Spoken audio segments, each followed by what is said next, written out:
Hey everyone, welcome back to Bubble Tales। चलिए आज के अमेजिंग वीडियो के सफ़र पर।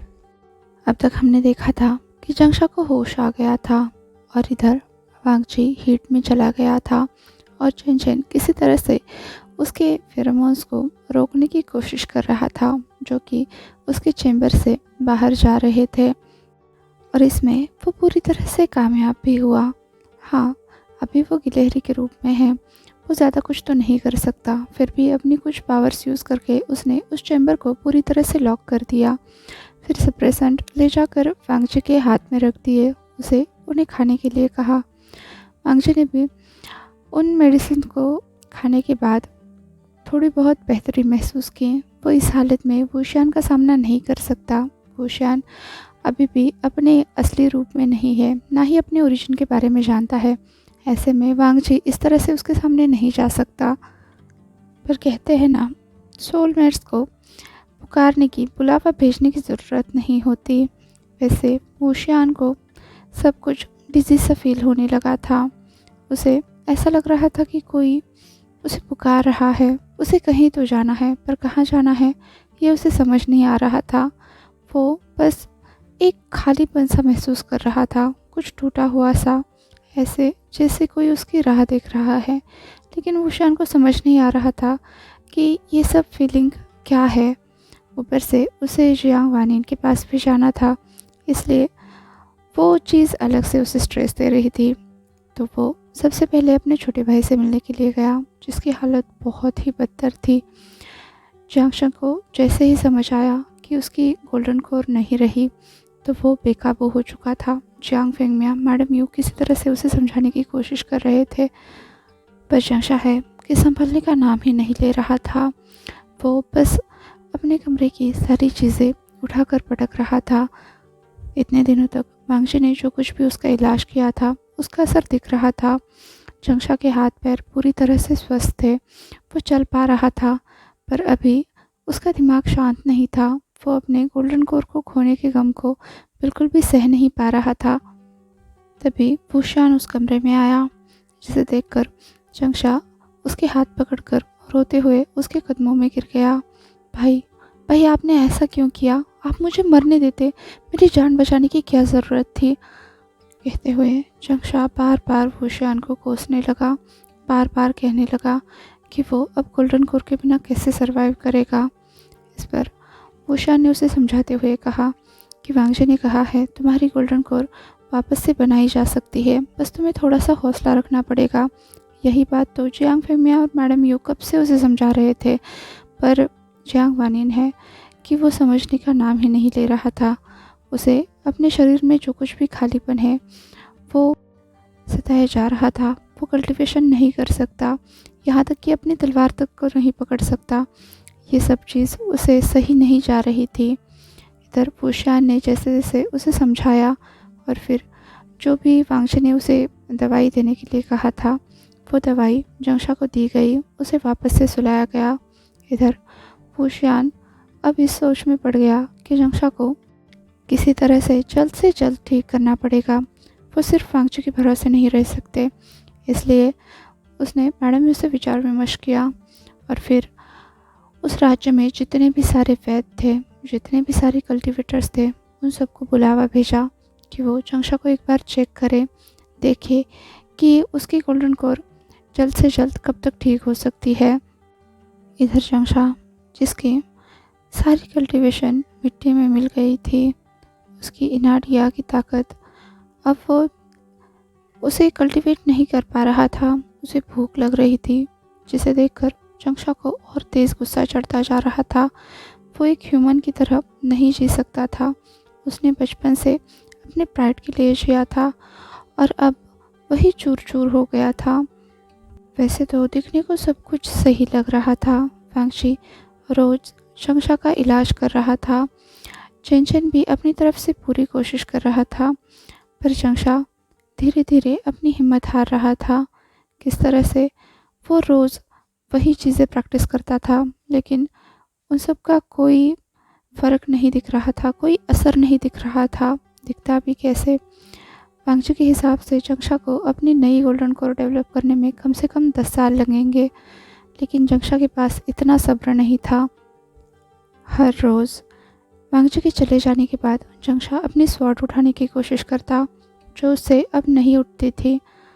वो अपने मूव्स प्रैक्टिस करने की कोशिश करता, वो भी नहीं होते थे और हर बार जंक्षा हार जाता था। ऐसे ही कुछ 1-1.5 महीना बीत गया। जंक्षा ने अब पूरी तरह से हार मान ली थी। उसे अपने प्रैक्टिस का, अपने मेडिटेशन का कुछ भी फल नहीं मिल रहा था। इस बात से वो बहुत ज़्यादा परेशान हो गया था। उसे घुटन महसूस होने लगी थी। इसलिए एक रात वो चुपचाप अपने कमरे से निकल गया। शायद से वुशियान को इस बात की खबर पहले से ही लग गई थी कि जंक्षा कितने मुश्किल दौर से गुजर रहा है। इसलिए जब एक दासी दौड़ते हुए वुशियान के पास ये संदेश लेकर आई कि छोटे प्रिंस अपने कमरे में नहीं है, तो वुशियान तुरंत ही जंक्षा को ढूंढने के लिए निकल गया। वुशियान बड़ी तेज़ी से दौड़ता हुआ जंक्षा को ढूंढ रहा था।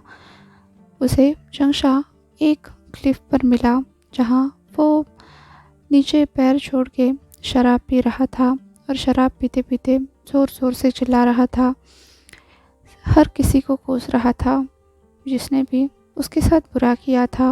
वेन क्लान को, वुशियान को, वांगजी को, मैडम यू, जियांग फिंगमिया, सबको।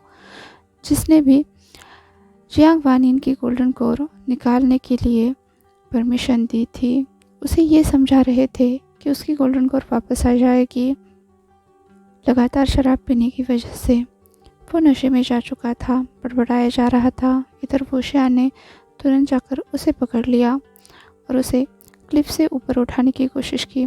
तब वानिन ने वुशियान को धक्का दिया और कहने लगा, जाओ, जाकर तुम अपनी शादी एंजॉय करो उस मॉन्क के साथ। तुम्हें तो यही चाहिए था। मेरी गोल्डन कोर तो खो दी ना, अब मेरे पास कुछ नहीं बचा, ज़िंदगी जीने की वजह भी नहीं बची। वुशियान बार बार जंक्षा से कह रहा था कि वो सब कुछ ठीक कर देगा, जंक्षा की गोल्डन कोर वापस आ जाएगी, बस उसे थोड़ी सी हिम्मत रखने की ज़रूरत है। इस बात पर अब जंक्षा खड़ा हो गया और वुशियान की तरफ देखते हुए बोलने लगा, मुझ में नहीं है हिम्मत, मैं नहीं सब्र कर सकता 10 साल के लिए, और उसके बाद भी क्या, मैं बिल्कुल एक बच्चे की तरह बन जाऊंगा। मुझे अपनी कल्टीवेशन शुरू से शुरू करनी पड़ेगी। तुम जानती भी हो इसका मतलब क्या है। यहाँ के छोटे छोटे बच्चे भी मेरा मजाक बनाएंगे जब मैं शुरू से इनाडिया प्रैक्टिस करने की शुरुआत करूँगा, जो 5 साल के बच्चे करते हैं। जंक्षा नशे में झूल रहा था, वो किसी भी वक्त क्लिफ से नीचे गिर सकता था। वुशियान ने डरते हुए जंक्षा को समझाते हुए कहा, मैं सब कुछ ठीक कर दूंगा, भरोसा रखो अपने भाई पर। तो जंक्षा ने झूलते हुए कहा, कैसे ठीक करोगे? क्या मेरे अंदर किसी की गोल्डन कोर ला कर रख दोगे? क्या अपनी गोल्डन कोर ला कर रख दोगे? वो तो नशे में था, लेकिन वुशियान को ये बात बड़ी चुभ गई। उसने कहा, हाँ, मैं अपनी गोल्डन कोर तुम्हें दे दूँगा। इस बात पर जंक्षा ज़ोर ज़ोर से हंसने लगा। उसने कहा, ये तो और भी अच्छा है, हम दोनों भाई बिना गोल्डन कोर के। तुम अपनी गोल्डन कोर तो निकाल दोगे, लेकिन मेरे अंदर वो आएगी क्या? तुम्हें क्या लगता है ऐसी कोई शस्त्र क्रिया पहले हुई है? ऐसा कभी नहीं हो सकता। हम दोनों कमज़ोर हो जाएंगे, हमारा राज्य कमज़ोर हो जाएगा। वेन सिपाही फिर से हम पर हमला करेंगे, मेरे आंखों के सामने हमारा राज्य चला जाएगा और मैं कुछ नहीं कर पाऊँगा। मैं बस निहत्थे की तरह बैठकर सब कुछ देखता रहूँगा। मेरे आंखों के सामने सारा विनाश हो जाएगा। तुम अकेले वेन राज्य को नहीं संभाल सकते। ये कहते हुए जंक्षा रो रहा था। अपने राज्य के लिए मैं एक कलंक बन जाऊँ, इससे तो बेहतर है कि मैं गिरकर मर जाऊँ। कहते हुए जंक्षा क्लिफ से आगे बढ़ने लगा, तो वुशियान ने उसे जोर से खींचकर गले से लगा लिया और कहा, जंक्षा, मैं तुम्हें सच में अपनी गोल्डन कोर दे दूँगा। पता नहीं क्यों अब तक ये ख्याल मेरे दिमाग में क्यों नहीं आया। इधर वुशियान की बाहों में बेहोश जंक्षा अभी भी बुदबुदाया जा रहा था, कर्स किए जा रहा था। वो बेहोश हो चुका था, लेकिन वुशियान पूरी तरह से होश में था। वो जंक्षा को अपनी पीठ पर बिठाकर वापस महल लेकर आया और सीधा वांगजी के चैम्बर में गया।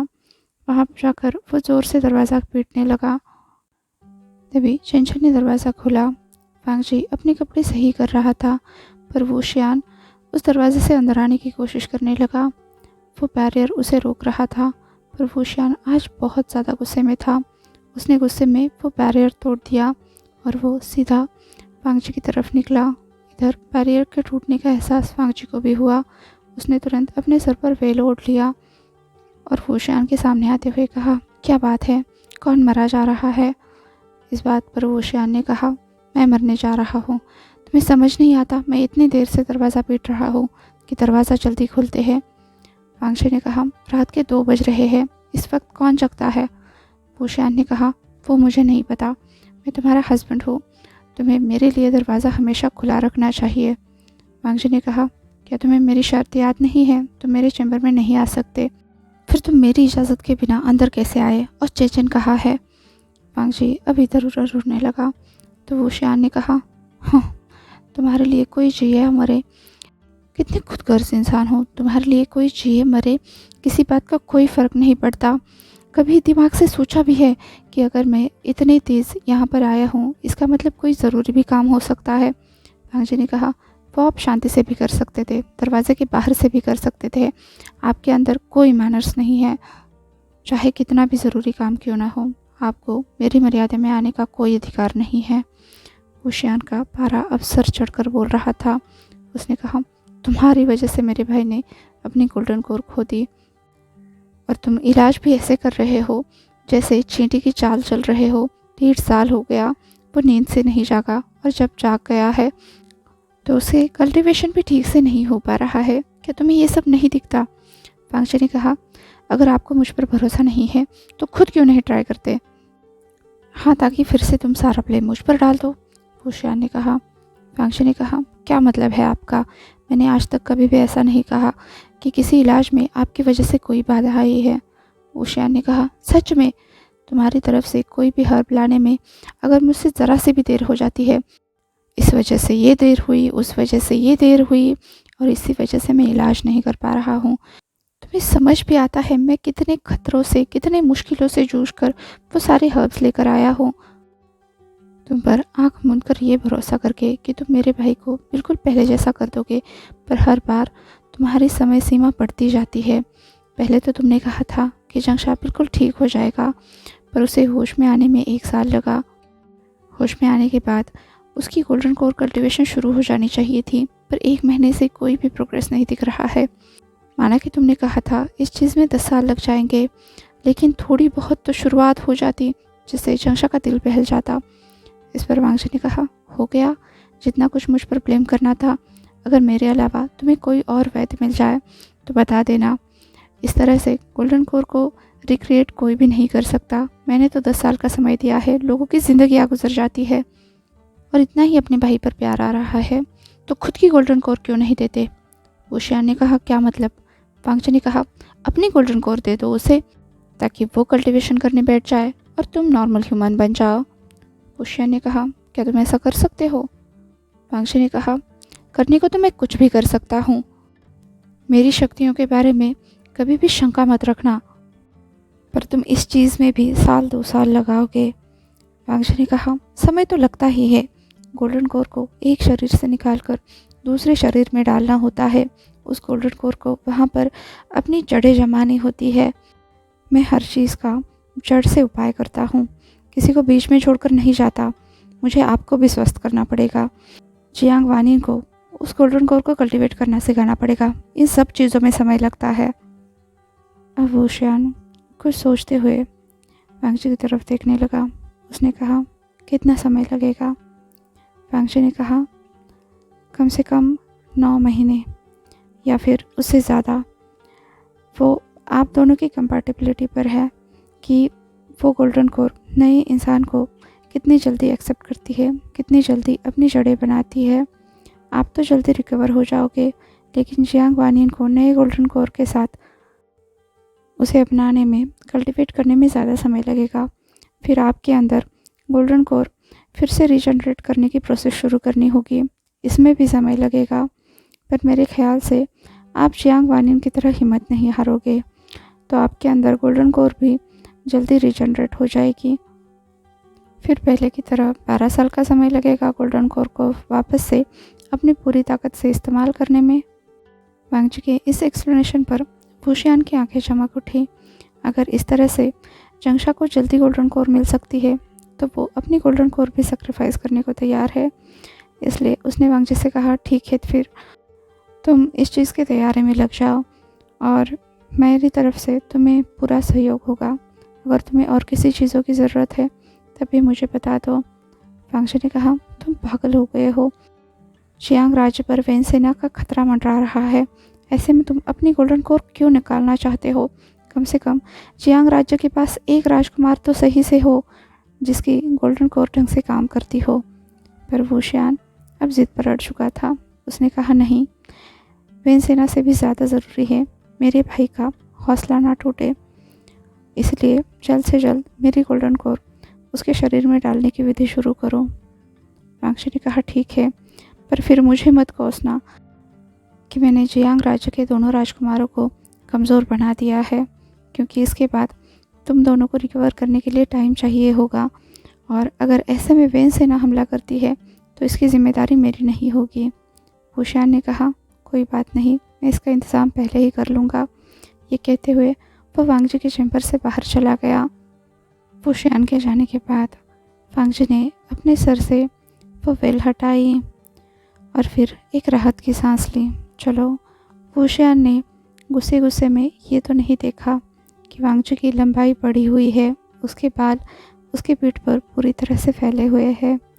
जो वांगजी उसे 12-13 साल का लगता है, वो वांगजी पूरी तरह से अडल्ट रूप में था, अपने असली रूप में।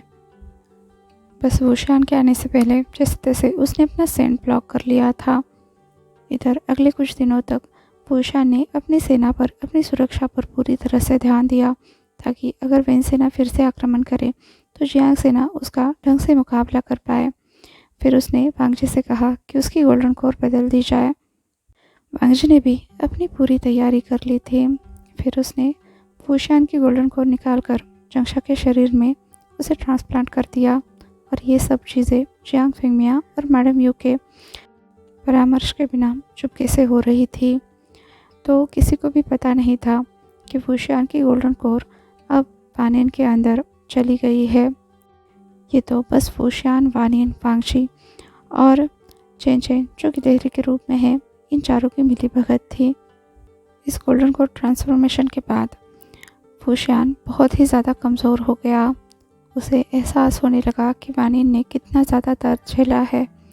दूसरी तरफ वानियन के अंदर वो गोल्डन कोर अपने रूट पकड़ रही थी, बिल्कुल ऐसे जैसे वो उसी के शरीर का हिस्सा हो। वो जल्दी जल्दी रिकवर कर पा रहा था। दूसरी तरफ वैन सेना को ये खबर लग चुकी थी कि दोनों जियांग राजकुमार बहुत ही ज़्यादा बीमार हो गए हैं। खुद उनके माता पिता तक को पता नहीं था, पर वैन सेना को कैसे पता चला ये किसी को नहीं पता। उन्होंने फिर से एक बार जियांग राज्य पर हमला कर दिया।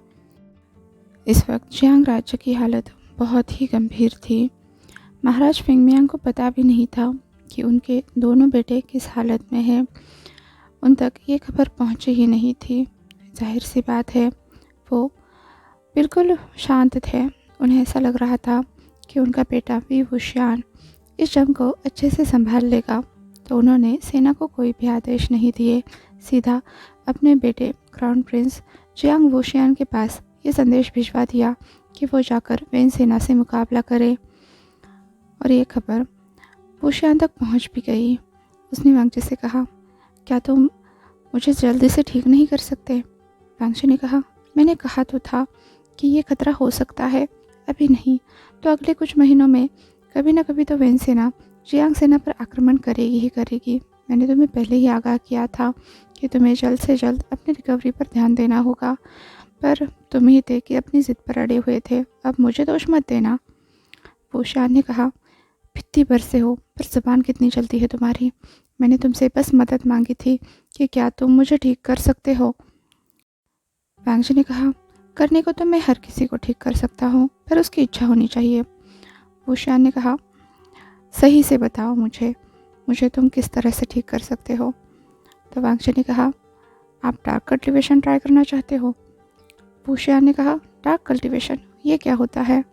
वांगजी ने कहा, इसके लिए गोल्डन कोर की ज़रूरत नहीं होती। जिसके अंदर गोल्डन कोर नहीं होती वो ऐसे कल्टीवेशन को यूज़ करते हैं। वुशियान ने कहा, क्या इसमें कोई खतरा तो नहीं है? वांगजी ने कहा, तुमने पहले ही अपनी गोल्डन कोर खो दी है, अब क्या खतरा होगा? वुशियान ने कहा, चलो फिर ये भी सिखा दो, ये भी देखते हैं क्या होता है। वांगजी ने कहा, इसमें बहुत दर्द होता है। वुशियान ने कहा, मैं योद्धा हूँ, तुमने क्या मुझे कमज़ोर समझ रखा है? वांगजी ने कहा, आगाह करना मेरा काम था, बाकी तुम्हारी मर्जी। ठीक है, ज़्यादा चर्चाने की ज़रूरत नहीं है, चलो शुरू करो, वुशियान ने कहा। तो वांगजी ने कहा, शुरू करो, मुझे इसकी तैयारी करनी पड़ेगी। वुशियान ने कहा, अब तैयारी क्या करनी पड़ेगी? वांगजी ने कहा, जियांग चेंग का भी तो ख्याल रखना है, उसके लिए मुझे कुछ करना पड़ेगा। वुशियान ने कहा, क्या करना पड़ेगा? वो तो ठीक है, कल्टीवेशन कर रहा है। वांगजी ने कहा, तुम्हारे डार्क कल्टीवेशन के लिए हमें बहुत समय लगेगा, इसके लिए जियांग वानियन का तब तक ख्याल रखने के लिए मुझे कोई चाहिए। ये कहते हुए उसने अपनी गिलहरी की तरफ देखा और कहा, आइडिया। ये कहते ही उसने कुछ मंत्र पढ़े और वो गिलहरी एक इंसान में बदल गई। वुशियान ने कहा, ये तुमने क्या किया? वांगजी ने कहा, कुछ नहीं, तुम्हारे काम की चीज़ नहीं है। वुशियान ने कहा, तुम ऐसे जादू भी कर लेते हो, मतलब रूपांतरण भी? तुम इतने मिस्टीरियस हो, मुझे तो तुम पर ही शक होता है। वांगजी ने कहा, क्या कहा? वुशियान ने कहा, नहीं कुछ नहीं, मुझे बस वो डार्क कल्टीवेशन सिखा दो। वांगजी ने कहा, हाँ ठीक है। फिर वो जाकर सिचन के कान में कुछ तो बुदबुदाया। सिचन मुस्कुराता हुआ वहाँ से चला गया। इधर वांगजी वुशियान को एक अलग ही दरवाजे से अंदर ले गया, जो कमरा अंदर से पूरे खंडर की तरह दिख रहा था। हर तरफ सूखी घास थी, सूखे फूल थे, जैसे यहाँ पर आकर जीवन खत्म हो रहा हो। वुशियान ने कहा, ये कौन सी जगह है? वांगजी ने कहा तो था, डार्क कल्टीवेशन के लिए हमें एक अलग जगह पर जाना पड़ेगा और बहुत समय लगेगा। वुशियान ने कहा, पर मुझे तो जल्दी करनी है, वेनसेना ने हमला किया है, क्या तुम नहीं जानते? इसीलिए तो मैं तुम्हें इस डायमेंशन में लेकर आया हूँ, ताकि हम जितना भी चाहे कल्टीवेशन करें, बाहर का समय नहीं बढ़ेगा, तो परेशान मत हो। अब वुशियान वो सारी चीज़ें करने लगा जैसे जैसे वांगजी उसे बताने लगा। वांगजी ने सबसे पहले तो वुशियान से कहा कि वो ये राजसी जामुनी रंग के कपड़े उतार दे और काले रंग के कपड़े पहन ले। वुशियान ने बिल्कुल वैसा ही किया और वहाँ ढूंढ कर कुछ फटे पुराने काले रोब्स थे, वो ओढ़ लिए। वो बिल्कुल किसी भिखारी की तरह लग रहा था, बाल खुले थे।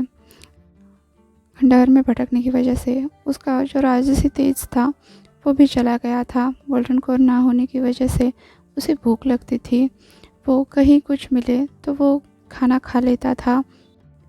ये जो कुछ भी पीड़ा वुशियान भुगत रहा था, वांगजी बस दूर से देखा करता था। वुशियान कैसे भूख के लिए तड़प रहा है, ये देखकर भी वांगजी को थोड़ी बहुत भी उस पर दया नहीं आती थी। वो वुशियान को ऐसे ही भटकने देता था और खुद कभी भी ध्यानस्थ मुद्रा में उड़ते हुए वुशियान के पास आकर उसे कोई नया काम बताकर जाता था, जिसे वुशियान को करना होता था। और वुशियान हर बार दांत पीसता रह जाता था। जैसे वांगजी कभी किसी बीस्ट की खाल लाने को उसे कहता, कभी पानी में घंटों खड़े रहने के लिए कहता, कभी बस दौड़ते चलते रहने के लिए कहता, चाहे धूप हो, चाहे बारिश हो, चाहे आंधी तूफान हो। वो कभी भी वुशियान पर दया नहीं दिखाता। वुशियान बस अपने राज्य के खातिर सब कुछ सहते जा रहा था। फिर भी वो वांगजी की सारी बातें मान रहा था, क्योंकि कहीं ना कहीं उसके अंदर वांगजी के लिए फीलिंग्स थी। वांगजी जब भी उसके सामने आता, वुशियान के चेहरे पर हल्की सी मुस्कुराहट आती, पर वांगजी के चेहरे पर कोई भी एक्सप्रेशन नहीं होते। वो वुशियान को हर बार कोई ना कोई टास्क देता रहता। ऐसा बहुत समय तक चलता रहा। वुशियान थक जाता, गिर जाता, तब भी वांगजी उसे देखने नहीं आता, बल्कि जब भी वो खुश होने की कोशिश करता, वांगजी तुरंत आ जाता और उसे कोई ना कोई नियम बताकर चला जाता। जैसे वुशियान ने एक बार बहुत बड़ी मछली पकड़ी, तो वांगजी ने कहा, इसे बस एक बार में खाना पड़ेगा, दोबारा नहीं खा सकते। डार्क कल्टीवेशन करते हुए तुम बासी खाना नहीं खा सकते। वुशियान बस दांत पीसते रह गया। उसने जितना हो सके उतना खाना खाया और बाकी सब वहाँ के पशुओं को डाल दिया। फिर अगले कुछ दिनों तक चलते चलते उसे कुछ भी खाने को नहीं मिला, तो वुशियान प्यास और भूख से तड़पने लगा। लेकिन वांगजी उसे देखने तक नहीं आया। इधर फूशान के अंदर जो वांगजी के लिए फीलिंग्स जगी हुई थी, उस पर अब उसकी ये भूख, ये वेदना हावी होने लगी थी। फूशान धीरे धीरे बदलने लगा था, पर वांगजी को उस पर बिल्कुल भी तरस नहीं आ रहा था। फूशान जैसे तैसे अभी भी याद कर पा रहा था कि उसे अपने राज्य के लिए सब कुछ करना है, अपने माँ बाप के पास वापस जाना है। उसका एक छोटा भाई है, पर वांगजी जो भी कुछ उसके साथ हरकतें कर रहा था, फूशान धीरे धीरे भूलने लगा था कि वो ये सब क्यों कर रहा है। उसकी दिमागी हालत ख़राब होने लगी थी। अब वांगजी उसे अगर कुछ भी कहता तो फूशान बस एक गूंगे बहरे व्यक्ति की तरह वहाँ पर बैठा रहता। उसकी ज़्यादातर बातें वो अनसुनी कर देता और अपने मन की करने लगता। वांगजी ने तब भी उसे नहीं टोका, जैसे वो फूशियान के अंदर की सारी फीलिंग्स ही ख़त्म कर देना चाहता हो, जैसे वो उसे शैतान बनाना चाहता हो। और जल्द ही वांगजी इस चीज़ में कामयाब भी हुआ। आगे चल के फूशियान एक लकड़ी के सहारे धीरे धीरे कदम बढ़ाते हुए आगे चल रहा था। तब वांगजी उसके पास आया और बोला, तुम इस लकड़ी का सहारा नहीं ले सकते। ये सुनकर फूशियान ने घुमाकर वो लकड़ी वांगजी पर ज़ोर से दे मारी। वांगजी तुरंत वहाँ से गायब हो गया और दूसरी जगह प्रकट होते हुए बोला, मैंने कहा ना तुम इस लकड़ी का इस्तेमाल नहीं कर सकते। पर फूशियान ने दोबारा से वो लकड़ी घुमाई। अब वो पूरी तरह से बेहाल हो चुका था। न जाने कितने दिन पहले उसने खाना खाया था, कब प्यास लगी थी, ये तक उसे याद नहीं था। उसका दिमागी संतुलन पूरी तरह से खो चुका था। वो यहाँ पर इस खंडहर में ऐसे क्यों भटक रहा है, ये कुछ भी उसे याद नहीं था। उसे बस इतना समझ आ रहा था कि ये सामने जो कोई भी दिव्य प्राणी आता है वो उसका दुश्मन है और उसे उस दिव्य प्राणी को मारना है किसी भी तरह से, या पकड़ना है, उसे तड़पाना है जैसे वो उसे तड़पा रहा है। अब फूशियान लगातार वांगजी पर हमले करने लगा और वांगजी भी उससे लड़ाई के लिए तैयार हो गया। दोनों के बीच में बहुत देर तक युद्ध चलता रहा। धीरे धीरे वो लाठी जो फूशियान के हाथ में थी वो चमकने लगी और फूशियान धीरे धीरे काली ताकतों के अधीन होने लगा। अब वो जो वांगजी पर वार कर रहा था वो बहुत ही तेज़ होने लगे। वांगजी घायल होने लगा, लेकिन फूशियान को इस बात की कोई परवाह नहीं थी। पहले तो वांगजी पर जब वार हो रहा था, फूशियान के चेहरे पर जैसे ही खून की छींटें आकर गिरने लगे थे, फूशियान एक पल के लिए चौंक गया था। उसे आखिरी बार ऐसा लगा कि उसने किसी अपने पर हमला कर दिया है। पर जब वांगजी ने उसे फिर से चढ़ाया, तब फूशियान ने फिर से अपना आपा खो दिया और वो लगातार वांगजी पर हमले करने लगा। इन सभी हमलों से वांगजी बहुत ज़्यादा घायल हो गया। फूशियान को ऐसा लगा कि उसे आगे बढ़कर इस आदमी को बचाना चाहिए, पर उन काली ताकतों ने फूशियान को पूरी तरह से अपने वश में कर लिया था। अब वो कुछ भी चाहकर नहीं कर सकता था। यहाँ उसका मन कह रहा था कि उसे उस सफ़ेद कपड़ों वाले आदमी को नहीं मारना चाहिए, पर उसकी ताकतें उसके कान में लगातार कह रही थी, मार डालो उसे, मार डालो, ये बचना नहीं चाहिए, ये तुम्हारा दुश्मन है, मार डालो उसे। फूशियान ने आखिरी बार वो लाठी उठाई और ज़ोर से उसे वांगजी के सर पर दे मारा, जिससे वांगजी ने वहीं पर अपना दम तोड़ दिया। और अब फूशियान बहुत क्रूएल तरीके से हंसने लगा, बहुत बुरी तरह से, जैसे यहाँ पर उस जियांग फूशियान का अंत हो रहा हो, उसके अंदर से एक काली ताकत बाहर आ रही हो। फूशियान ज़ोर ज़ोर से चिल्लाने लगा, क्या समझ रखा है तुमने मुझे? तुम मुझ पर कभी भी काबू नहीं कर सकते। मेरा नाम विंग है, विंग, इस दुनिया का सबसे बड़ा जादूगर। मेरे आगे खड़े रहने के भी तुम्हारी औकात नहीं है और तुम मुझसे खेल रहे हो, तुम आग से खेल रहे हो। ये कहते हुए वो ज़ोर ज़ोर से हंसने लगा। तभी वो सारी काली शक्तियाँ फूशियान के अंदर जाने लगी, जैसे वो उन्हें अपने अंदर सक कर रहा हो। और उसी तरह से वो सारा सपना, वो सारा मायाजाल भी टूट गया। इधर जब फूशियान ने अपनी आंखें खोली तो वांगजी उसके बगल में खड़ा था। फूशियान आंखें खोलकर तुरंत एक पैर के सहारे खड़ा हो गया। दूसरा पैर उसने अपने घुटनों पर ऐसे रखा था जैसे वो बैठा हो हवा में, उसके हाथ में वही छड़ी थी। अब वुशियान ने वांगजी की तरफ देखा तो वांगजी तुरंत चौकन्ना हो गया और वहाँ से भाग गया सीधा युद्ध मैदान की तरफ। वुशियान भी उसका पीछा करने लगा। उसने रास्ते में आते हुए किसी भी इंसान को नहीं देखा, सीधा वो वांगजी के पीछे पीछे चलने लगा। वांगजी इधर युद्ध के मैदान में आकर गायब हो गया और वहाँ जितने भी सारे सैन्य थे सभी को वुशियान ने एक एक करके मार डाला। इधर वांगजी स्मोक करते हुए वुशियान को ऐसे पागलों की तरह सब लोगों को मारते हुए देख रहा था। वुशियान को बिल्कुल भी होश नहीं था कि वो किसको मार रहा है किसको नहीं। उसने बस वेन सेना को पूरी तरह से काटना शुरू किया। पूरी वेन सेना के कट जाने के बाद वहाँ पर कुछ और भी लोग थे जिन्हें वुशियान मारने लगा। वो दफन के वेन थे, उनका वेन सेना से ज़्यादातर लेना देना नहीं था। वो तो बस यहाँ इसलिए आए थे क्योंकि उन्हें ज़बरदस्ती यहाँ लाया गया था बंदी के तौर पर, ताकि वेन सेना इनका चारे की तरह इस्तेमाल कर सके। पर वुशियान वहीं पर भी नहीं रुका। उसने सबसे पहले दफन वेन के राजकुमार को बहुत बुरी तरह से घायल कर दिया। तभी वांगजी ने वहाँ आकर वुशियान को उसे अलग करते हुए कहा, आपको होश में आना चाहिए, अब बहुत हुआ। तो वुशियान गुस्से से वांगजी की तरफ देखने लगा, पर वांगजी बिना डरे उसके सामने खड़ा रहा।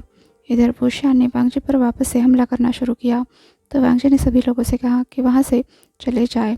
जियांग सेना तो कब की पीछे हट चुकी थी वांगजी के कहने पर अभी वो दफन के वेन थे जो पीछे नहीं हट पा रहे थे क्योंकि उन्हें यहाँ के रास्ते पता नहीं थे। इधर वांगजी ने वेन सेना पर शील्ड बना दिया और वो वुशियान से लड़ने लगा। ये लड़ाई बहुत ही घमासान हुई। ना वुशियान पीछे हट रहा था ना ही वांगजी, वो बस लड़ते ही जा रहे थे। आखिर में वांगजी कहने लगा, तुम इस तरह से मासूम को नहीं मार सकते। तो वुशियान ने कहा, मासूम? कौन मासूम है यहाँ? कोई मासूम नहीं है। तभी वांगजी ने वेन राजकुमार को उठाकर उन दोनों के बीच में लाया और कहा, ये मासूम था, इसने तुम पर शस्त्र नहीं उठाए, फिर तुमने इसे क्यों मार डाला? ये मासूम नहीं है, कहते हुए वुशियान ने वेन राजकुमार वेनिंग को कंधे से पकड़ा और तुरंत उसके सारे झलक दिखने लगे कि वेन राजकुमार कैसे अपने सैनिकों को पीछे हटने के लिए कह रहा था, लड़ाई ना करने के लिए कह रहा था। ये देखकर वुशियान तुरंत होश में आ गया और गिल्ट में चला गया। वो अपने कान पकड़कर ज़ोर ज़ोर से चिल्लाने लगा क्योंकि अब उसे उन सारे मरने वाले लोगों की चीखें सुनाई देने लगी जिन्हें भी उसने मारा था। हाँ, जो लोग सच में सज़ा के हकदार थे उन्हें मारना तो ठीक था, लेकिन जिन मासूमों को भी वुशियान ने मारा था वो उस गिल्ट से निकल नहीं पा रहा था। वुशियान ज़ोर ज़ोर से चीखने लगा तो वांगजी ने तुरंत उसे सीज कर दिया और उसे कहने लगा, तुम चाहो तो मैं तुम्हारी मदद कर सकता हूँ, तुम इन मरे हुए लोगों को ज़िंदा कर सकते हो। वुशियान तुरंत रोते हुए वांगजी की तरफ घसीटते हुए आया। उसने कहा, सच में मैं ऐसा कर सकता हूँ? क्या तुम मेरी मदद करोगे? वांगजी ने कहा, हाँ, पर उसके लिए तुम्हें खुद को सैक्रिफाइस करना होगा। वुशियान ने कहा, हाँ ठीक है, मैं सब कुछ करने को तैयार हूँ। वांगजी ने कहा, क्या तुम अपनी सोल मुझे दे सकते हो? वुशियान ने कहा, हाँ ले लो, जो कुछ भी चाहिए ले लो। तो वांगजी ने तुरंत वहाँ पर अपना मैजिक करना शुरू किया। वो अपनी असली फॉर्म में आ गया, उसके विंग्स भी आ गए और उसने वुशियान को पूरी तरह से जकड़ लिया। इधर वुशियान वांगजी को ऐसे रूप में देखकर खुद ही शौक था। उसे समझ नहीं आ रहा था कि जिस मॉन्क को उसने देखा था क्या वो यही है। अभी ये कितना अलग लग रहा है, जैसे कोई डिवाइन पर्सन हो, कोई अलग ही हो। इधर वांगजी पूरी तरह से वुशियान को जकड़कर कोई मंत्र चांट करने लगा। इधर वुशियान को इतनी तकलीफ होने लगी जैसे हजारों बाणों ने उसे एक साथ छलनी कर दिया हो, पर वो डटा रहा। इधर वांगजी ने वुशियान से कहा तो था कि उसे वुशियान की सोल चाहिए, पर ऐसा कुछ नहीं था। वो बस उन काली शक्तियों को वुशियान के शरीर में इतनी तेज़ी से दौड़ा रहा था कि वुशियान वो सब कुछ संभाल नहीं पा रहा था। ऑल इन ऑल वांगजी वुशियान के अंदर विंग की स्पिरिट जगाने की कोशिश कर रहा था। धीरे धीरे फूशियान को ऐसा महसूस होने लगा जैसे उसके शरीर से सारा रक्त सोख लिया गया हो। वांगची फूशियान को मानो जला रहा था, लेकिन फूशियान हार मानने के लिए बिल्कुल भी तैयार नहीं था। वो तब भी डटा रहा, तब भी उस आग को झेलता रहा। कुछ देर बाद फूशियान के शरीर से सारा का सारा रक्त सूख गया। कुछ देर बाद उसकी हड्डियाँ जलने लगी, उसकी स्किन जलने लगी। फूशियान ने तब भी हार नहीं मानी। कुछ देर बाद अपने आप ही फूशियान के हड्डियों से सुनहरे रंग का प्रकाश हर तरफ फैलने लगा और फूशियान पूरी तरह से एक अलग ही रूप में ट्रांसफॉर्म हो गया। वो पूरी तरह से विंग बन गया जैसे वो पहले था। उसकी कदकाठी लंबी हो गई। उसके वो पुराने वाले रोब्स काले रंग के, जिस पर सुनहरे आकार में बहुत कुछ चित्रित किया गया था, वो भी उसके शरीर पर वापस आ गए। वो एक फॉर्मलेस पर्सन था, वो वापस से वैसा ही बन गया। उसके शरीर पर भी बहुत सारे टैटूज बन गए। उसके हाथ में एक त्रिशूल जैसा बहुत बड़ा हथियार आ गया और वूशियान ने वो हथियार घुमाकर सबसे पहले तो वांगची पर वार किया। वांगची दूर जाकर गिर गया और अब वूशियान अपनी पूरी ग्लोरी में आसमान से नीचे उतरा। सबसे पहले तो उसने चुन चुन कर उन सभी आदमियों को देख लिया जो भी इनोसेंट इस वॉर में मारे गए थे। फिर उसने उन सबको अपने पैरों पर खड़ा किया और उन्हें वापस से जिंदा बना दिया। इधर वांगची उस युद्धभूमि से गायब हो चुका था। इधर जितने भी लोगों को वूशियान ने जिंदा किया था, या फिर यूँ कहो कि यीलिंग पैट्रियार्क ने जिंदा किया था, वो सारे लोग ना जिंदा थे ना मुर्दा, वो अनडेड थे। उनके शरीर पर काली रेखाएं उभर कर आ रही थी और उनका जनरल बना कोस्ट जनरल, जो कि वेन राजकुमार था, वेन निंग। इधर यीलिंग पैट्रियार्क के रूप में आते ही वूशियान अपनी सारी यादें भूल चुका था, इसलिए उसे ऐसा लगने लगा कि ये पास का राज उससे कुछ छीनना चाहता है। इसलिए उसने उस राज्य पर धावा बोल दिया, जो कि और कोई नहीं जियांग राज्य था। जियांग राज्य का इस आक्रमण के आगे बचना नामुमकिन था। सब लोग अब अपने घर में जाकर छुप गए। कोई भी रास्ते पर नहीं था। रास्ते पर बस यीलिंग पैट्रियार्क चल रहा था अपने अनडेड आर्मी के साथ। वो सीधा राजमहल चला गया। आप इतना दुस्साहस कैसे कर सकते हो कि आपने मुझ पर अपने सैनिकों से हमला करवाया? इस पर जांग फेमियांग कुछ भी समझ नहीं पाए। तभी मैडम यू ने कहा, तो तुम अपने असली रूप में वापस आ ही गए। असली रूप में? यीलिंग पैट्रियार्क ने पूछा। तो मैडम यू ने कहा, हाँ, करीब 20 साल पहले की बात है। मैंने तुम्हें अपने बेटे के रूप में अपनाया था। उस वक्त तुम बहुत ज़्यादा इंजर्ड थे, किसी हांगवेंजुन से बच रहे थे, इसलिए तुमने अपना रूप बदला था। अब विंग ने जाकर मैडम यू का हाथ छू लिया, जिससे उसे पुरानी सारी बातें याद आने लगी। उस ब्लास्ट होने से पहले जब विंग ने लांझा को छुआ था, तो उसने देखा था कि उस ब्लास्ट में लांझा मरने वाला है, जिसके साथ ही उनका पूरा क्लान भी नष्ट हो जाएगा। विंग ने लांझा को दूर कर दिया था, जिससे लांझा बच तो गया था, पर उस ब्लास्ट के होते वक्त विंग ने ये फ्यूचर भी देख लिया कि आगे लांझा और भी करप्ट हो जाएगा, इन आयरन के लिए पागल हो जाएगा। वो विंग का पीछा करते हुए हर रेल में जाएगा, वहाँ से इन आयरन को ढूंढ निकालेगा और उसे कंट्रोल करने की होड़ में वो सब कुछ तबाह करके रख देगा, सभी दुनियाओं को, इंसानी दुनिया को भी। इसलिए विंग ने इन आयरन को छुपा दिया और खुद रूप बदल कर मैडम यू के सामने गया। अपने हाथ में अपने दोस्त वानिन का शव लेकर उसने मैडम यू से विनती की कि वो उसे अपना ले, उसे बड़ा करे, ताकि वो हमेशा हमेशा के लिए जादूगरी की दुनिया से अलग रह सके। पर उसकी किस्मत उतनी भी अच्छी नहीं थी।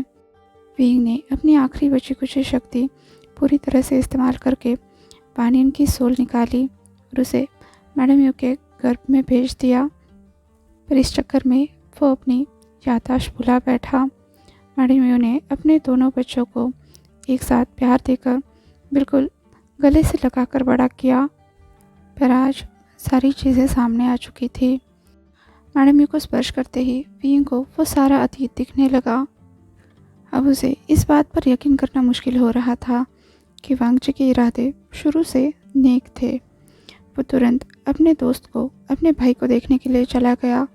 वहाँ पहुँचते ही उसने जियांग वानिंग को बिस्तर पर लेटा हुआ पाया। वो अभी भी अपनी गोल्डन कोर को कल्टीवेट कर रहा था, जिसकी उसे ज़रूरत भी नहीं थी।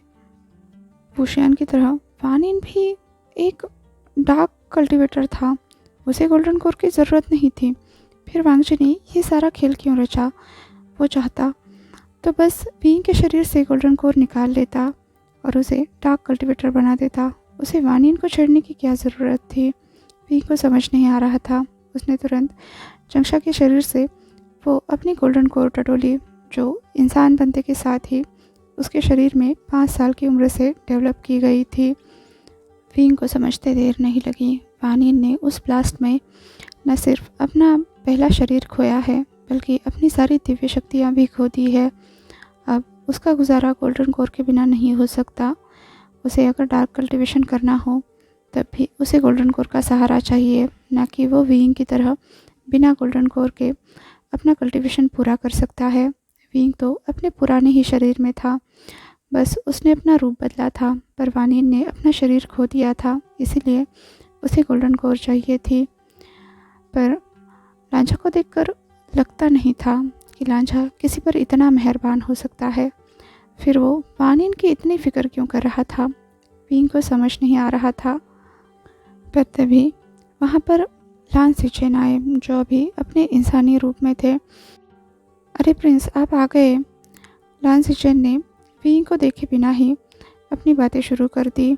उसका पूरा ध्यान जियांग वानिन पर था। लान सिचेन को ऐसा लग रहा था कि जियांग वुशियान अपने पुराने रूप में है, पर ये तो विंग था, हीलिंग पैट्रियार्क, जो बस वहाँ खड़े खड़े अपने भाई को स्कैन किए जा रहा था। इधर लान सिचेन जियांग वानिन को औषधि पिलाते हुए कह रहे थे, पता है अब जियांग वानिन अपनी गोल्डन कोर को कल्टीवेट कर पा रहा है। बस शुरुआती दौर है, फिर भी अब उसे इनाडिया की प्रैक्टिस हो गई है, वो कल्टीवेशन कर पा रहा है। लान सिचेन ने वानिन को औषधि पिलाकर उठाकर बिठा दिया, फिर उसे ध्यान मुद्रा में बिठाया और मेडिटेशन करने के लिए कहा। तब तक विंग लान सिचेन का चेहरा देखकर ही समझ गए थे कि लान सिचेन को जियांग वानिन में बहुत इंटरेस्ट है। शायद से इसीलिए इन लान ब्रदर्स ने जियांग वानिन के अंदर ये गोल्डन कोर ट्रांसफ़र की थी लान सिचेन के लिए, वरना तो लान झान यानी लान वांगजी इतना मतलबी है कि वो किसी प्यासे को बेमतलब पानी भी ना पिला दे। इतना तो विंग को पता था। इधर लान सिचेन ने जैसे ही वानिन को ध्यान मुद्रा में बिठाया, उसने मुड़कर जियांग वुशियान की तरफ देखा तो पाया ये जियांग वुशियान नहीं, विंग है, healing patriarch, the greatest necromancer. Lan Xichen विंग को देखते ही डर गया और वहाँ से भागने की कोशिश करने लगा, पर विंग कहाँ उसे जाने देने वाला था। उसने तुरंत लान सिचेन का हाथ पकड़ा और हाथ पकड़ते ही उसे सारे पुराने फ्लैशबैक्स आने लगे। किस तरह से उस ब्लास्ट के बाद पागलों की तरह वांगजी दर दर अपने प्यार विंग को ढूंढ रहा था। वहाँ तक पहुँचने के लिए किस तरह से उसने लान सिचेन को परेशान किया था। सिर्फ लान सिचेन को ही क्यों, उसने पूरे लान क्लान को परेशान कर रखा था, बस अपने अल्फा को ढूंढने के लिए। वो हर लान योद्धा को हर दिशा में भेजता और विंग की खबर लाने के लिए कहता, और जो कोई भी विंग की खबर लाए बिना लान क्लान में लौटने की कोशिश करता, वांगजी उस पर कोड़े बरसाता। उसने लान सिचेन तक को नहीं बख्शा, यहाँ तक कि लान क्लान का हर मेंबर वापस क्लान में जाने से डरता था। दूसरी तरफ इसी कोलाहल में लांझा का इन आयरन के लिए ऑब्सेशन भी बढ़ता ही जा रहा था। उसे ढूंढने के चक्कर में उसने न जाने कितने सारे मंत्र, न जाने कितने सारे तलिस्मान बनाए और न जाने कितने सारे आर्टिफैक्ट जो खतरनाक से खतरनाक थे, उन सबको उसने खोज निकाला। और कई बार तो इस सब से लांझा को भी तकलीफ़ हुई, लेकिन उसने हार नहीं मानी। उसे इन आयरन किसी भी सूरत में चाहिए ही था। पर जब वो नहीं मिला तो उसने एक ही रास्ता अपनाया, कि विंग को ढूंढो किसी भी तरह से। और जब आखिरकार लांचा को पता चला कि विंग जियांग क्लान में है तो वो तुरंत जियांग क्लान आया और आते ही उसने वेन सेना को जियांग सेना से लड़ते हुए देखा।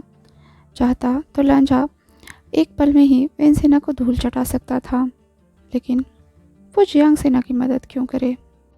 उसे तो बस अपने काम से मतलब था, इसीलिए वो सीधा वेन राजकुमार के पास गया। वहाँ से उसने जियांग फानिन पर हमला किया, उसकी गोल्डन कोर पर। वैसे तो कोई भी आम कल्टीवेटर गोल्डन कोर पर हमला नहीं कर पाता, लेकिन ये लांचा था, जादूगर था, इसलिए उसके लिए गोल्डन कोर देख पाना इतना भी मुश्किल नहीं था। और शुरू से जो कुछ भी होता आ रहा था वो सब कुछ खुद लांचा ने किया था। सबसे पहले जियांग वानिन के गोल्डन कोर पर हमला करना, फिर ऐसी परिस्थितियाँ उत्पन्न करना कि वी वुशियान जानबूझकर अपनी गोल्डन कोर जियांग वानिन को दे, क्योंकि जियांग वुशियान की गोल्डन कोर जियांग वानिन से ज़्यादा मजबूत थी। और अगर जियांग वुशियान की गोल्डन कोर निकालनी ही है तो उसे वेस्ट क्यों करे। कम से कम वो जियांग वानिन के काम ही तो आए, उसके भाई के काम ही तो आए। विंग को जब ये सारी बातें पता चली तो वो इतना ज़्यादा गुस्सा हो गया, माना कि लांचा उसका मेट है और उसने उससे मीटिंग करने से मना भी कर दिया है, फिर भी लांचा उसका पीछा नहीं छोड़ रहा है। पता नहीं इस लड़के को क्या चाहिए। खैर, वो अपने असली रूप में वापस आ गया है तो वो खुद ही ये बात लांचा से पूछ लेगा। अब विंग ने लांसीचन से पूछा, लांचा कहाँ मिलेगा? तो लांसीचन ने कहा, पता नहीं, वो अपनी प्रेजेंस छुपाने में बहुत माहिर है। अब विंग ने बस अपना सर हिलाया और लांसीचन से कहा, जियांग राज्य का और मेरे भाई का ख्याल रखना, और जब यहाँ का तुम्हारा सारा काम खत्म हो जाए तब दोनों भी हमारी दुनिया में वापस चले आना। जी महाराज। लांसीचन ने झुककर विंग को प्रणाम करते हुए कहा। अब विंग वहाँ से गायब हो गया और अपनी दुनिया में चला गया। सबसे पहले तो उसका उद्देश्य था लांचा को ढूंढना, उसे सज़ा देनी है या नहीं ये तो वो बाद में सोचेगा। पर जैसे ही वो अपनी दुनिया में आया उसे पता चला, जब से वो इस विज़ार वर्ल्ड से गया है तब से यहाँ पर हर तरफ बस ताकत के लिए लड़ाई हो रही है। फिर से इन सबको शांत करने में उसका बहुत सारा समय जाएगा। तो उसने तुरंत अपनी कमर कस ली और वहाँ पर जो भी योद्धा लड़ रहे थे विंग ने उन सब से लड़ना शुरू किया और एक एक करके सबको हराया। फिर सबको हराने के बाद वो वापस से जाकर अपनी थ्रोन पर बैठ गया और सारे बड़े योद्धा उसके सामने बो करते हुए खड़े हुए। तब विंग ने कहा, मैं कुछ दिनों के लिए दूर क्या गया, आप सब लोग तो आपस में ही लड़ने लगे। तब वहाँ पर एक योद्धा शुयांग ने आगे आते हुए कहा, आपने क्या इस दुनिया को इंसानी दुनिया समझ रखा है, जहाँ किसी के मरने के बाद बुज़दिलों की तरह रोते रहते हैं। यह दुनिया ताकत की दुनिया है। अगर एक ताकतवान चला गया तो उसकी जगह 100 लोग आएंगे, खुद को ताकतवर साबित करेंगे और इस थ्रोन पर बैठेंगे। अच्छा, तो कोई अब तक इस थ्रोन पर बैठा क्यों नहीं है? विंग ने पूछा। तो शुयांग अब विंग से डरने लगा। अब विंग एक एक कदम शुयांग की तरफ आगे बढ़ने लगा। उसने शुयांग को गले से पकड़ा और तुरंत अपने थ्रोन पर फेंक दिया। उसके फेंकते ही उसका शरीर जलने लगा, क्योंकि वो थ्रोन फायर से बना हुआ था जिस पर सिर्फ और सिर्फ विंग बैठ सकता था और कोई भी नहीं। इधर उस सब लड़के शुयांग को डिफीट करने के बाद विंग वापस से जाकर अपने थ्रोन पर बैठ गया और अब उसने अपने सभी दरबारियों की तरफ देखकर पूछा, क्या किसी को पता है लान क्लान का लड़का लांचा कहाँ पर है? तब सब लोग एक दूसरे की तरफ देखने लगे। लांचा को यहाँ पर सब जानते थे। एक तरफ विंग ताकत के मामले में सबसे ऊपर हो सकता है, फिर भी वो कम से कम अपने दिमाग से तो काम लेता है, दिल से तो अच्छा है। लेकिन लांचा ना दिल से अच्छा है ना दिमाग से, वो पूरा का पूरा साइको है। ये बात सबको पता थी, इसलिए कोई भी लांचा का पता बताने को तैयार नहीं था। अब विंग ने फिर से सबको डराते हुए कहा, बताओ अभी कहाँ है वो लड़का? तभी वहाँ पर एक और कल्टीवेटर सोंगलान ने सामने आते हुए कहा, महाराज, अगर आप चाहे तो मैं उस लड़के को यहाँ ला सकता हूँ, पर इसके बदले आपको हम सबको जाने देना होगा। विंग ने कहा, ठीक है। अब सोंगलान ने अपनी छड़ी जोर से नीचे पटकी तो तुरंत वहाँ पर एक सफ़ेद रोशनी आई, जिसके साथ ही लांचा प्रकट हुआ और बाकी सारे के सारे कल्टीवेटर्स तुरंत वहाँ से गायब हो गए। अभी उस पूरे हॉल में सिर्फ विंग और लांचा थे। विंग अपने थ्रोन पर था और लांचा उसके सामने सीधा उसकी आंखों में देख रहा था।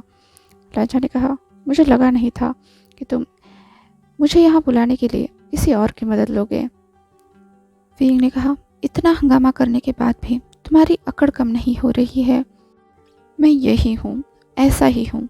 अगर अपनाना चाहते हो तो मुझे इसी रूप में अपनाना पड़ेगा। विंग ने कहा, तुम्हें अपनाने की बात कौन कर रहा है? तो लांचा ने कहा, तुम मुझे भी उस कल्टीवेटर की तरह जला देना चाहते हो? विंग ने कहा, हाँ, ये अच्छा तरीका है। कहते हुए वो लांचा की तरफ घूर कर देखने लगा तो उससे डरने की बजाय लांचा पलक झपकते ही आकर उसकी गोद में बैठ गया और उसके गले में हाथ डालते हुए बोला, मैं तुम्हारा मेट ऐसे ही नहीं बना। अगर तुम नेक्रोमांसर हो तो मैं भी आइस प्रिंस हूँ।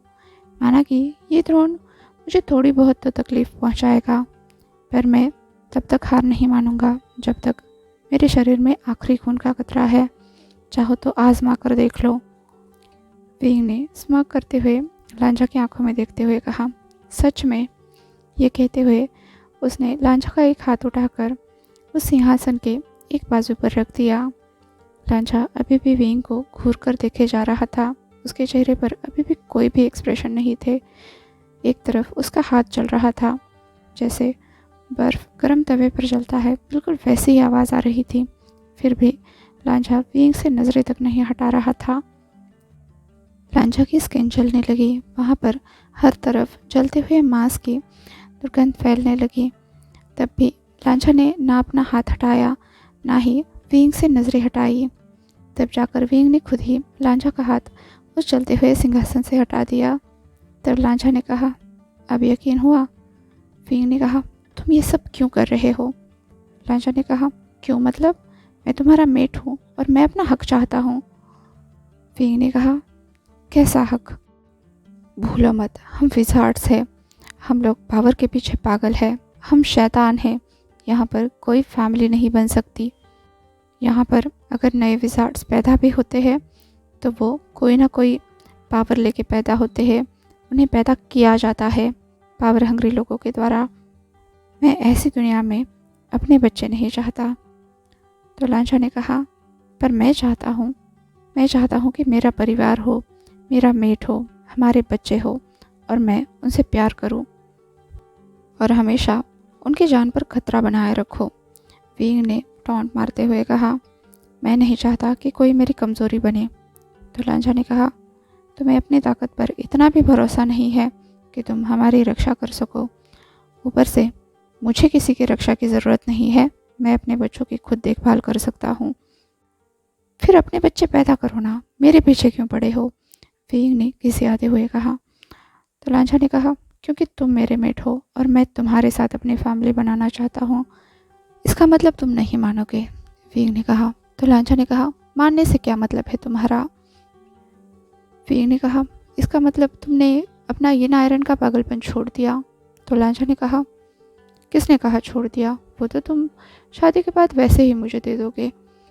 अब विंग ने स्मोक करते हुए लांचा की आंखों में देखना शुरू किया और लांचा भी वैसे ही उसकी गोद में बैठे हुए विंग की आंखों में ही देख रहा था।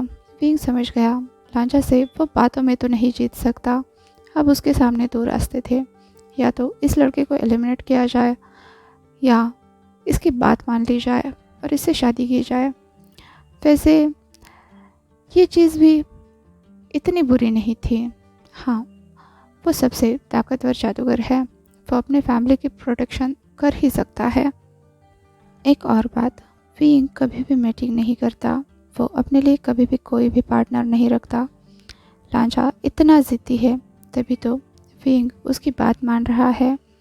इसलिए अब विंग ने आखिरकार मुस्कुराते हुए लांचा का हाथ अपने हाथ में लिया और फिर एक साइन बनाया जो हेवन में जाने के लिए था। जी हाँ, लांझा और विंग इतने ज़्यादा ताकतवर थे कि वो इमॉर्टल्स बन सकते थे। बस हेवन की तरफ से उन्हें ब्लेसिंग्स चाहिए थी। इधर जैसे ही लान सेचेन और जियांग चिंग ने अपना लाइफ स्पैन ह्यूमन वर्ल्ड में कंप्लीट किया, वो दोनों अपने वारिस को पूरा जियांग राज्य सौंप कर वापस से विज़ार्ड वर्ल्ड में आए। इधर लांझा और विंग को भी हेवन से ब्लेसिंग्स आ गई और उन दोनों को हेवन में बुलाया गया। विज़ार्ड वर्ल्ड में इसकी बहुत बड़ी सेरेमनी रखी गई, मतलब विंग और लांझा की शादी होने वाली थी। इस पूरे समय विज़ार्ड वर्ल्ड में शांति थी ऐसा बिल्कुल नहीं था।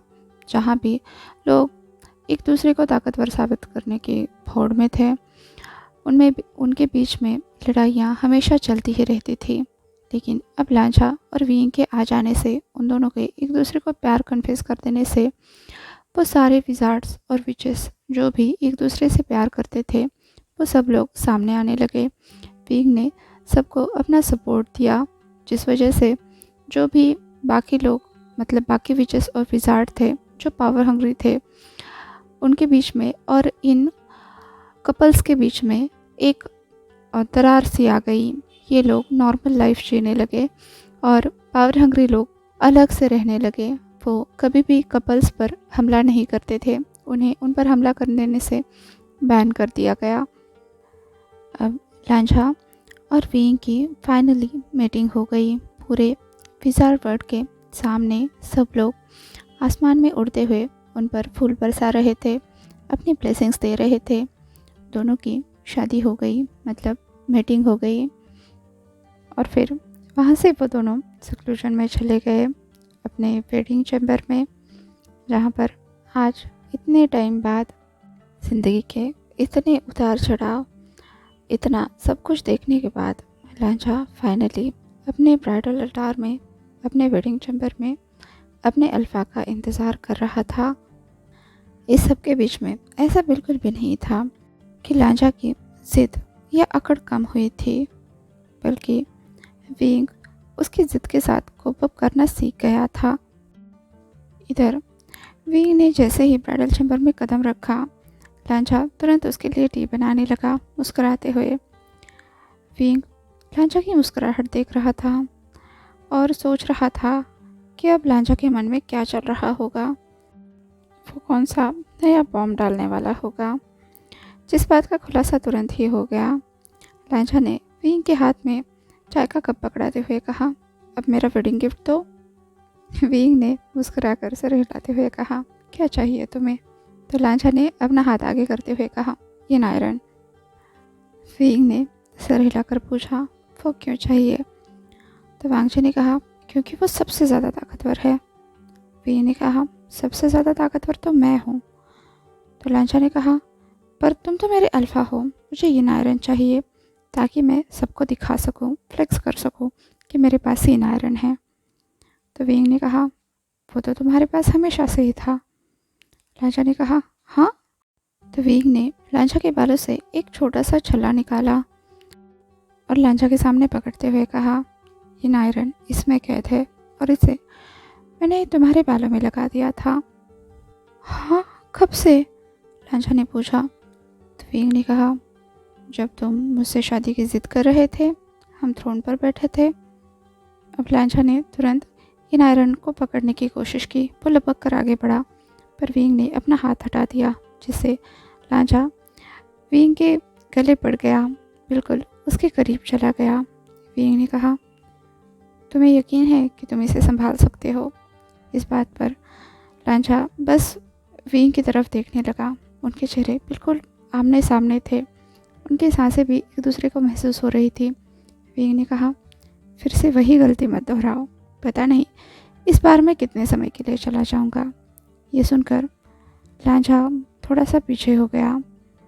तो विंग ने वापस से वो इन आयरन लांझा के बालों में सजाते हुए कहा, मैं इसे तुम्हारे बालों में तो लगा रहा हूँ, पर तुम इसे नहीं छुओगे, वैसे भी ये तुम्हें मिलने नहीं वाला। अब विंग लांझा के बाल बनाते हुए उसे इन आयरन को कैसे संभालते हैं वो सारी चीज़ें सिखाने लगा। वांगची भी विंग की सारी बातें सुनते हुए ये सोचने लगा कि वो किस तरह से अपनी कल्टीवेशन को बढ़ा सकता है और आखिरकार इन आयरन को छू सकता है। वींग ने कहा, वैसे इन आयरन को छूने का एक और तरीका है। क्या है? वांगजी ने तुरंत मुड़कर वींग की तरफ देखते हुए कहा।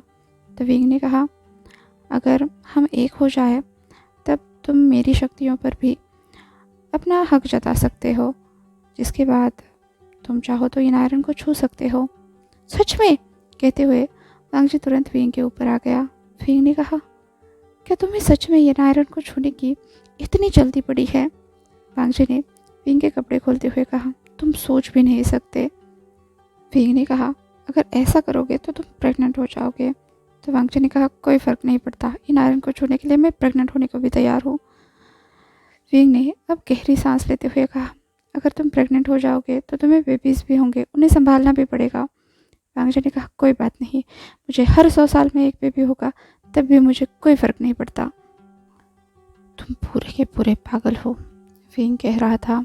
जानता हूँ, लांझा उसे जवाब दे रहा था। वींग ने लांझा को क्लेम किया। वींग थक कर सो गया और इधर लांझा तुरंत उठकर बैठ गया। अपने सारे बालों में वो इन आयरन को ढूंढने लगा। इधर वींग की नींद पूरी हो गई, पर लांझा अभी भी उसी इन आयरन को ही ढूंढ रहा था। वींग ने पूछा, तुम क्या कर रहे हो? लांझा ने कहा, मैं अपने बालों में ढूंढ ढूंढ कर थक गया, पर मुझे इन आयरन अभी तक नहीं मिला। तो वींग ने बस अपना सिर हिलाया और फिर अपनी ताकत से लांझा के बालों से उसने वो रिंग के शेप में इन आयरन निकाला। उसने कहा, तुम क्या करोगे इसका? तो लांझा ने कहा, पता नहीं, बस मुझे ये चाहिए। तब वींग ने अपनी शक्ति से उस इन आयरन के बहुत सारे टुकड़े किए। हर एक टुकड़े से उसने एक ज़ेवर बनाया, कहीं रिंग बनाई, कहीं फोरहेड रिबन बनाया, कहीं हेड केयर बनाया और ऐसी बहुत सारी चीज़ें। और उसने वो सारी की सारी चीज़ें लांझा को गिफ्ट की।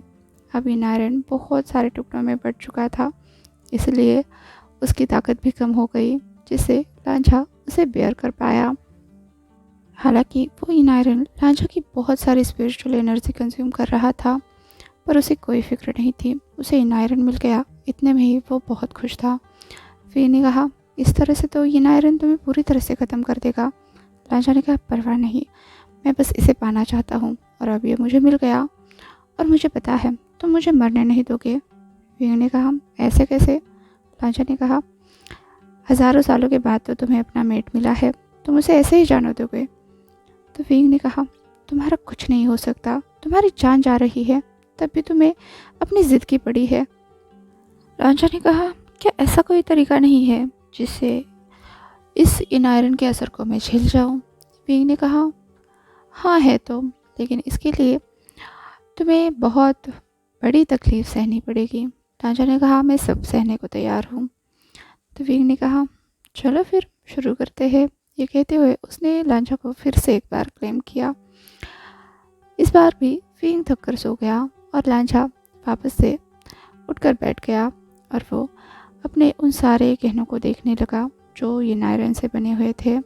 फिर उसने वींग की तरफ देखा, उसके शरीर पर वो जो सारे टैटू बने हुए थे उनकी तरफ देखा और फिर अपने हाथ में बन रहे उन नए काले गहरे दागों की तरफ देखने लगा और फिर मुस्कुराते हुए बोला, मुझे पता है तुम मुझे कुछ नहीं होने दोगे और मैं भी तुम्हें कुछ नहीं होने दूंगा। जब तक लांझा जिंदा है, वींग अकेले इन आयरन का दर्द नहीं झेलेगा। ये कहते हुए लांझा वींग के बिल्कुल करीब चला गया। उसने उसके माथे पर चूम लिया तो वींग ने लांझा को कमर से पकड़ते हुए तुरंत अपनी बाहों में खींच लिया। वो इन आयरन लांझा के शरीर को भी बिल्कुल वींग के शरीर की तरह ही जलाने लगा था, पर लांझा वो सारी पीड़ा सह रहा था। इधर वींग नींद में लांझा के कान में बुदबुदा रहा था, भूलना मत, हमें हर 100 साल में एक बेबी पैदा करना है। तो लांझा ने हंसते हुए कहा, मैं तो नहीं भूलूंगा, पर तुम मत भूलना कि तुम्हें मुझे हर 100 साल में एक बेबी देना है। समय गुजरता गया। वींग और लांझा ने 12 कल्टीवेशन के ज़रिए एक नई स्टेज हासिल कर ली। वो दोनों इमॉर्टल्स थे, तो अब वो दोनों एक सोल फ्लेम बन गए। सोलमेट तो वो होते हैं जो अलग अलग शरीर में रहते हैं, लेकिन सोल फ्लेम एक ही फ्लेम के ऐसे हिस्से होते हैं जिन्हें कभी भी अलग नहीं किया जा सकता।